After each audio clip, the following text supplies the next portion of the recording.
Harish English এডুকেশনের আরো একটি নতুন আলোচনায় আমি সবাইকে স্বাগত জানাচ্ছি।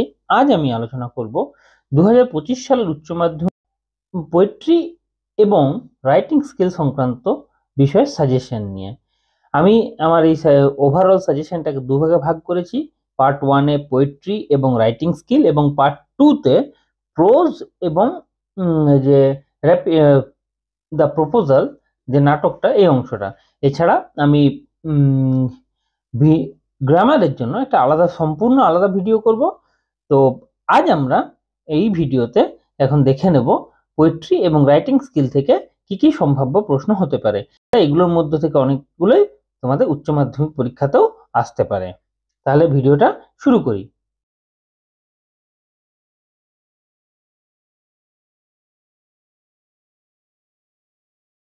ভিডিওটা শুরু করছি পোয়েট্রি অংশ আলোচনার মধ্যে দিয়ে। তোমাদের যে 4টে পোয়েট্রি আছে, পরপর কি কি প্রশ্ন হতে পারে সেগুলো দেখে নাও। জীব পটেলের লেখা অন কিলিং এ ট্রি থেকে যে সম্ভাব্য প্রশ্নগুলো হতে পারে সেগুলো বলে দিচ্ছি। প্রথম প্রশ্ন, how does the poet describe the growth of a tree over the years. এখান থেকে এখন সাধারণত লাইন তুলে প্রশ্ন আসে, কিন্তু কিছু ডাইরেক্ট প্রশ্ন করে গেলেও লাইনটা বুঝতে পারলেই উত্তর করা যায়। তাই এই ধরনের প্রশ্ন থাকতেই পারে। How does the poet describe the growth of a tree over the years. কিভাবে কবি একটা গাছের বৃদ্ধি বর্ণনা করেছেন বছরের পর বছর ধরে। What are the different steps taken for killing the tree. গাছটাকে হত্যা করার বিভিন্ন পদক্ষেপগুলিকে বর্ণনা করো। কি কি পদক্ষেপ নিতে হয়, ডিফারেন্ট স্টেপস, বিভিন্ন পদক্ষেপ, সেগুলোকে বর্ণনা করতে হবে। এই প্রশ্নটায় ছাড়া দ্বিতীয় যে প্রশ্ন, justify the title of the poem on killing a tree. প্রতি বছরই কোনো না কোনো কবিতার টাইটেল জাস্টিফিকেশন থাকে। এবছর এই কবিতার টাইটেল জাস্টিফিকেশন আসার সম্ভাবনা খুব বেশি। তাই justify the title of the poem on killing a tree, এই কবিতার নামকরণের সার্থকতা বিচার করতে হবে। On killing a tree. তৃতীয় প্রশ্ন, and then it is done, এবং এরপর এটা হয়ে যাবে, সম্পূর্ণ হবে। How does the tree offer resistance to its destruction. কিভাবে একটি গাছ তার ধ্বংসের প্রতি রেজিস্ট্যান্স অর্থাৎ বাধা প্রদান করে। How does it's resistance fail, কিভাবে এর বাধা পরাস্ত হয়। এই প্রশ্নটা বিকল্প থাকতে পারে। How is the life force of the tree described in the poem on killing a tree. কিভাবে গাছের জীবনী শক্তির বর্ণনা করা হয়েছে।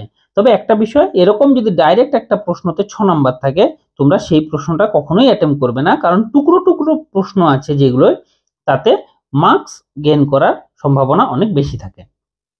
তাই তোমাদের বলে রাখি, এই অন কিলিং এ ট্রি কবিতা থেকে যারা প্রশ্ন অ্যাটেম্প করতে চাও, তারা এই যে প্রশ্নগুলো আমি বলেছি অবশ্যই এগুলো দেখে যাবে।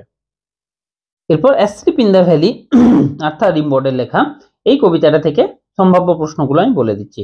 এটাও অপেক্ষাকৃত সহজ কবিতা, এবং এটা থেকে উত্তর খুব ডাইরেক্ট প্রশ্ন আসে, অর্থাৎ মানে সম্ভাব্য লাইনগুলো খুব সহজে গেস করা যায়। প্রথম, justify the title of the poem asleep in the valley. এই প্রশ্নটা এবছর আসার সম্ভাবনা খুব বেশি এই কবিতা থেকে। দ্বিতীয় প্রশ্ন, in his side there are two red holes. তার পাশে দুটো লাল গর্ত আছে। Who is the person refer to here. এই লাইনটা থেকে এই ধরনের প্রশ্ন থাকতে পারে। এখানে কোন ব্যক্তির কথা বলা হয়েছে। What do the two red holes signify. এখানে দুটি লাল গর্ত বলতে কি বোঝানো হয়েছে। What attitude of the poet to war is reflected here. যুদ্ধের প্রতি কবির কোন মানসিকতা এখানে বর্ণিত হয়েছে। অর্থাৎ এখানে বুঝতে পারছো তোমরা, শর্ট কোশ্চেন থেকেও প্রশ্ন পেয়ে যাচ্ছ। এছাড়া অ্যান্টি ওয়ার পোয়েম, এটাও কিন্তু এই কবিতাতে এই লাইনটা থেকে প্রশ্নটা আসতে পারে। এছাড়া এই লাইনটাই মানে এই প্রশ্নটা অন্যভাবে থাকতে পারে। How does the poet express the futility of war. কিভাবে কবি যুদ্ধের নিষ্ফলতা বর্ণনা করেছেন। যুদ্ধ যে ফিউটাইল, যুদ্ধ যে কোনো ফলপ্রদ নয়, নিষ্ফলা, সেটা কিভাবে বর্ণনা করেছেন। What message does he want to convey. তিনি কি মেসেজ, কি বার্তা দিতে চান তার এই কবিতার মাধ্যমে।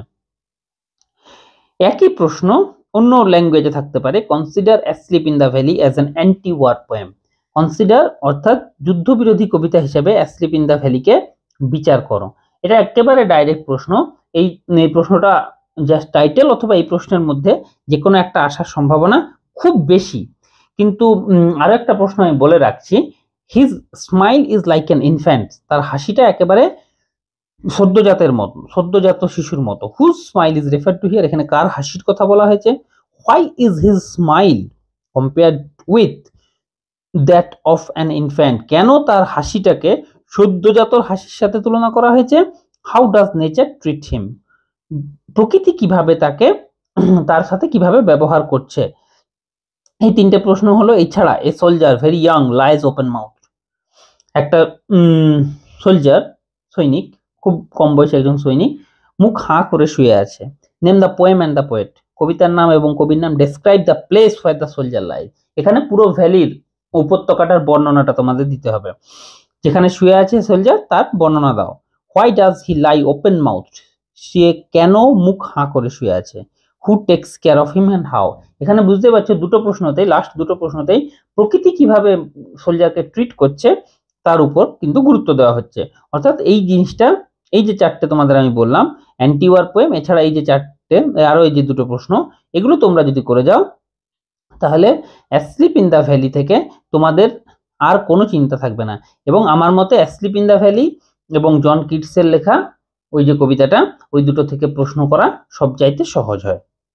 এরপর উইলিয়াম শেক্সপিয়ারের লেখা সনেট নাম্বার 18, এই কবিতা থেকেও অনেক সময় ডাইরেক্ট প্রশ্ন আসে, এক্ষেত্রে লাইন তোলা প্রশ্ন থাকে কিন্তু ডাইরেক্ট প্রশ্ন এই কবিতা থেকে আসে। তার জন্য এই কবিতা থেকে আমি মাত্র দুটো প্রশ্ন তোমাদেরকে সাজেস্ট করছি। প্রথম প্রশ্ন অবশ্যই লাইন তোলা প্রশ্ন। Shall I compare thee to a summer's day, এটা প্রথম লাইন, কবিতাটা শুরু হচ্ছে এই লাইন দিয়ে। Who is compare to a summer's day, কাকে গ্রীষ্মের দিনের সাথে তুলনা করা হয়েছে। Why is the person compare to a summer's day, কেন ওই ব্যক্তিটিকে গ্রীষ্মের দিনের সাথে তুলনা করা হয়েছে। What are the positive points and what are the faults of summer, গ্রীষ্মের সদর্থক দিক এবং গ্রীষ্মের ত্রুটি কি, এইটা তোমাদেরকে লিখতে হতে পারে। এই ধরনের প্রশ্ন থাকতে পারে। এছাড়া এই প্রশ্নটা একটু অন্যরকম ভাবে থাকতে পারে। How does Shakespeare compare the beauty of his friend to that of a summer's day in sonnet 18, sonnet number 18-এ কিভাবে শেক্সপিয়ার গ্রীষ্মের দিনের সঙ্গে তার বন্ধুর সৌন্দর্য তুলনা করেছেন। এই একই প্রশ্ন, প্রথম দুটো প্রশ্ন, এছাড়া দ্বিতীয় যে প্রশ্নটা বলবো এই দুটো প্রশ্ন করলেই হয়ে যাবে।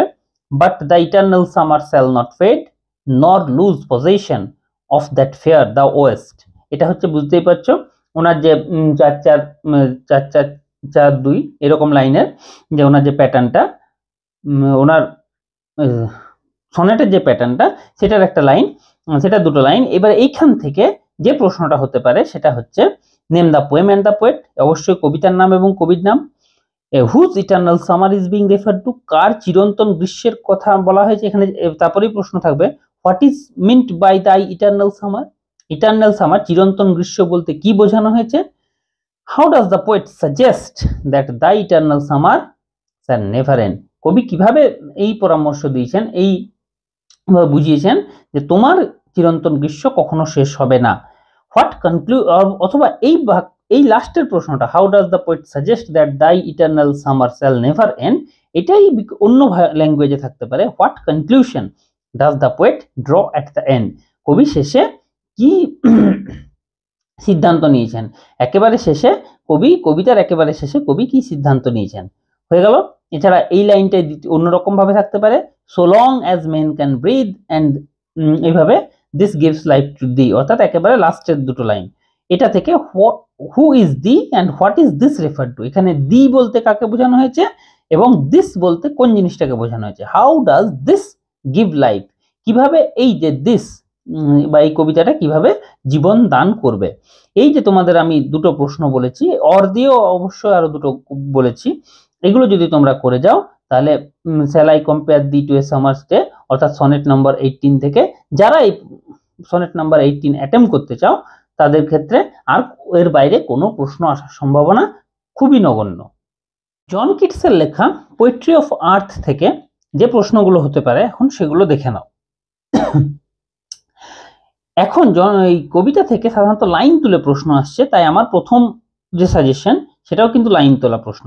The poetry of earth is never dead, অথবা এটা হচ্ছে অক্টেবের প্রথম লাইন, অথবা ওই যে সেস্টেটের যে প্রথম line the poetry of earth is seizing never, এই দুটো লাইন তুলে, যে দুটোর মধ্যে যে কোনো একটা লাইন তুলে এইরকম প্রশ্ন থাকতে পারে। How does Keats substantiate this claim in his poem, কিভাবে কবি কিটস তার এই দাবিকে এই কবিতাতে বাস্তবায়িত করেছেন, কিভাবে এটাকে প্রমাণ করে দেখিয়েছেন।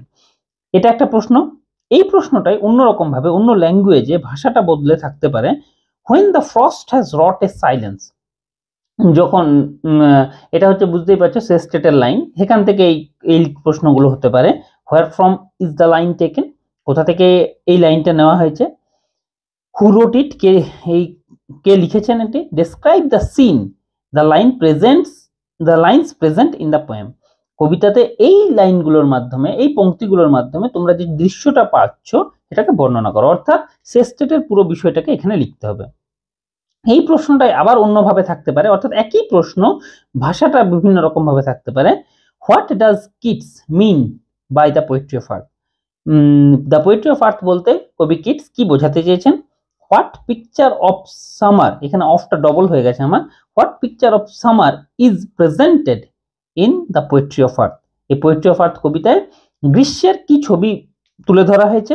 How it has been carried on to the picture of winter, এই যে গ্রীষ্মের দৃশ্যটা কিভাবে শীতকালেও ক্যারিড অন হয়েছে, অর্থাৎ কন্টিনিউ হয়েছে, এই বিষয়টা তোমাদের লিখতে হবে। এটা এই বুঝতেই পারছো যে কোনো লাইন তুলেও এই ধরনের প্রশ্নটা হতে পারে। এছাড়া আরেকটা মাত্র আমি প্রশ্ন বলবো, এই দুটো প্রশ্ন করলেই তোমাদের দ্য পোয়েট্রি অফ আর্থ থেকে আর কোনো চিন্তা থাকবে না। দ্বিতীয় প্রশ্নটা হচ্ছে he takes the lead, line তোলা প্রশ্ন। হু টেক্স দ্য লিড, এখানে কার কথা বলা হয়েছে। When and how does he take the lead, কিভাবে এবং কখন সে এইভাবে নেতৃত্ব দেয়। Name the poem and the poet, কবিতার নাম এবং কবির নাম তোমাদের এখানে লিখতে বলা হচ্ছে। বুঝতেই পারছো when and how does he take the lead, এটা হচ্ছে একটু 3 নম্বর প্রশ্ন, মানে 1, 3 4 আর 2 6, এইভাবে 6 নম্বরের প্রশ্ন থাকতে পারে। অর্থাৎ দ্য পোয়েট্রি অফ আর্থ থেকে তোমরা যদি এই দুটো অর্থাৎ এই প্রশ্নগুলো করে যেতে পারো, তাহলে পোয়েট্রি অফ আর্থ থেকে সমস্ত প্রশ্নই তোমাদের কমন আসবে। এবং আরেকটা কথা বলে রাখি, দ্য পোয়েট্রি অফ আর্থ থেকে প্রশ্ন অ্যাটেম্প করা খুব সহজ হয়। এরপর রাইটিং স্কিল, রাইটিং স্কিলের টপিক ধরে ধরে আমি প্রশ্নগুলো বলে দিয়েছি, খুব ভালো করে দেখে নাও। এরপর রাইটিং স্কিল থেকে অবশ্যই তোমরা জানো যে তোমাদের দুটো রাইটিং স্কিলের মধ্যে একটা অ্যাটেম্প করতে হয়, একটা থেকে রিপোর্ট রাইটিং এবং সেটা স্কুল ম্যাগাজিনের জন্য রিপোর্ট রাইটিং, এবং একটা থাকে অফিসিয়াল লেটার। আমি দুটো থেকেই তোমাদেরকে সাজেস্ট করছি, অফিসিয়াল লেটারে বিভিন্ন পার্ট হয়, ভাগ হয়, সেগুলো বলে দিচ্ছি। রিপোর্ট রাইটিং এর জন্য প্রথম যেটা করতে হবে এটা হচ্ছে farewell ceremony of a senior teacher, এটা অবশ্যই মনে রাখবে তোমাদের স্কুল ম্যাগাজিনে পাবলিশ হওয়ার জন্য। রিপোর্ট রাইটিং এর প্রথম আমার suggestion farewell ceremony of a senior teacher, অথবা celebration of national youth day বা বার্থডে অফ স্বামী বিবেকানন্দ, অথবা টিচার্স ডে, তোমাদের স্কুলে টিচার্স ডে, অথবা বিভিন্ন কোনো দিন, এটা যে কোনো দিন হতে পারে, 15th অগস্ট হতে পারে, আরো কোনো কিছু দিন হতে পারে, সেগুলো কিভাবে তোমাদের দিনে তোমরা সেলিব্রেট করো, শুধুমাত্র ওকেশনটা পাল্টে দিলেই হবে। অ্যানুয়াল স্পোর্টস ডে অর্থাৎ তোমাদের বাৎসরিক ক্রীড়া প্রতিযোগিতার দিন, গত বছর যেমন এসেছিল মনে হয় অ্যানুয়াল প্রাইজ ডিস্ট্রিবিউশন সেরেমনি, এগুলো থাকতে পারে। এছাড়া তোমাদের স্কুলে বিভিন্ন রকমের কালচারাল ইভেন্টের ব্যাপারেও থাকতে পারে। Magic show, blood donation camp, dengue awareness camp, camp on safe drive save life, এই যে টপিকগুলো ম্যাজিক শো এর উপর, ম্যাজিক শোটাকে তোমরা সিট অ্যান্ড ড্র কম্পিটিশনও করতে পারো। Blood donation camp, dengue awareness camp, camp on safe drive save life, এইগুলোর উপরে, এই বিষয়গুলোর উপরে ক্যাম্পের রিপোর্ট তোমরা করতে পারো। এছাড়া art exhibition in your school, তোমাদের স্কুলে কলা প্রদর্শনী, বিভিন্ন চিত্রকলা প্রদর্শনী। এছাড়া বুক লঞ্চ ইভেন্টটা একেবারে নতুন, এটা কিন্তু থাকতেও পারে। বুক লঞ্চ ইভেন্ট, কোনো নতুন বই পাবলিশ হচ্ছে তার যে ইভেন্টটা, সেটাকে কিভাবে বর্ণনা করতে পারো। এই রিপোর্ট রাইটিং গুলো করলেই তোমরা অবশ্যই তার মধ্যে পেয়ে যাওয়ার সম্ভাবনা বেশি। এবং রিপোর্ট রাইটিংটা এত সহজ, যারা নোটিশ লিখতে পারো, নোটিশে কি লিখতে হয় যে ভবিষ্যতে হবে, রিপোর্টে শিখ ওই জিনিসটাই আমাদের স্কুলে অতীতে হয়েছে, ভবিষ্যতে হবে চিন্তা করলে নোটিশ, অতীতে হয়ে গেছে, এভাবে লিখতে পারলেই সেটাই হয়ে গেল রিপোর্ট। এছাড়া অফিসিয়াল লেটারের মধ্যে আমি যেগুলো বলছি, হেডমাস্টারের প্রতি যদি থাকে, অফিসিয়াল লেটার অনেকগুলো পার্ট থাকতে পারে, অনেককে উদ্দেশ্য করে অফিসিয়াল লেটার লেখা যায়। যদি হেডমাস্টারকে উদ্দেশ্য করে লিখতে বলে তাহলে এইগুলো থাকতে পারে। টু প্রমোট কম্পিউটার এডুকেশন স্কুলে কম্পিউটার এডুকেশনকে মানে প্রমোট করার জন্য। For the construction of A cycle stand গড়ে তোলার জন্য। For the improvement of school লাইব্রেরিতে বইয়ের যোগান বা উন্নতি করার জন্য। পুলিশের কে উদ্দেশ্য করে লিখতে গেলে এইগুলো থাকতে পারে, বাইসাইকেল, মোটর মোটরসাইকেল, মোবাইল থাকতে পারে, হাউস থেফট, এগুলো চুরি হয়ে যাচ্ছে, বা এখানে মোবাইলের কথাটা বলা হয়নি, মোবাইল চুরির ব্যাপারটাও থাকতে পারে। Indiscriminate use of মাইক্রোফোনস, DJ during festivals, মানে নির্বিচারে মাইক্রোফোন বা ডিজে ব্যবহার করা ফেস্টিভ্যালের সময়, সেইটার বিষয়ে অভিযোগ জানিয়ে পুলিশকে চিঠি। টু দ্য পোস্টমাস্টারকে উদ্দেশ্য করে, delay in delivery of letters আর পার্সেলস, তোমরা জিনিস সময়ে পাচ্ছ না তার অভিযোগ জানিয়ে। Information regarding the change of address, তোমার ঠিকানা বদল হয়েছে, পুরনো, তাহলে তোমার যে যা জিনিসপত্র সেগুলো যেন নতুন ঠিকানায় ডেলিভার করা হয় সেই বিষয়ে জানিয়ে। এছাড়া টু দ্য লোকাল অথরিটি, অর্থাৎ গ্রামাঞ্চলে হলে পঞ্চায়েত প্রধান, মিউনিসিপ্যালিটিতে হলে অবশ্যই মেয়র। সেক্ষেত্রে কি হবে, bad condition of road, water clogging, খারাপ রাস্তা, খারাপ অবস্থা, জল জমে থাকা, lack of cleanliness and the problem of mosquitoes, এটা ডেঙ্গি অ্যাওয়ারনেস ক্যাম্পের ব্যাপারটা হলে হয়ে যাবে। মশার সমস্যা অথবা ড্রিঙ্কিং ওয়াটার প্রবলেম, পানীয় জলের সমস্যার বিষয়ে তোমাদের লোকাল অথরিটিকে চিঠি লেখা। আর টু দ্য হোটেল ম্যানেজার, বিভিন্ন জায়গায় ঘুরতে গেলে হোটেল ম্যানেজারকে যে চিঠিটা লিখতে হয়, enquiry about the availability of rooms, cost, sightseeing etcetera, room পাবো কিনা, কত খরচ হবে, এবং আশেপাশে কি কি দেখার মতো জায়গা আছে, এই সমস্ত বিষয়গুলো তোমরা যে বিষয় নিয়ে হোটেলের ম্যানেজারকে চিঠি লেখা যেতে পারে। এই বিষয়গুলো আমি যেগুলো বলেছি, অফিসিয়াল লেটার এবং রিপোর্ট রাইটিং, এই টপিকগুলো যদি তোমরা দেখে যাও তাহলে অবশ্যই রাইটিং স্কিলের 10 নম্বর তোমাদের জন্য নিশ্চিত। তোমরা ঠিকঠাক লিখতে পারলে অবশ্যই 10-এর মধ্যে 10ই দেওয়া হয় এখন সাধারণত, তাহলে 8 নম্বর বা 9 নম্বর একেবারে নিশ্চিত হবে। ভিডিওটা শেষ পর্যন্ত দেখার জন্য আমি ধন্যবাদ জানাচ্ছি। এই ভিডিওতে যে অংশগুলো আলোচনা করে দিয়েছি তোমরা যদি সেগুলো খুব ভালো করে দেখে যাও, তোমাদের উচ্চ মাধ্যমিকে টেস্ট পরীক্ষা তো অবশ্যই, এমনকি উচ্চ মাধ্যমিকেও তোমাদের ইংরেজি পরীক্ষা খুব ভালো হবে। এছাড়া আমার সঙ্গে কেউ যদি ব্যক্তিগতভাবে যোগাযোগ করতে চাও তাহলে আমার দেওয়া হোয়াটসঅ্যাপ নাম্বারে তোমরা অবশ্যই যোগাযোগ করতে পারো। ইংরেজি সংক্রান্ত যে কোনো প্রশ্নের আমি সমাধান করার চেষ্টা করব। এরকম সমস্ত আকর্ষণীয় এবং প্রয়োজনীয় ভিডিওর জন্য আমি সবাইকে অরিশ ইংলিশ এডুকেশন দেখতে অনুরোধ করছি। দেখা হচ্ছে পরের ভিডিও। ধন্যবাদ।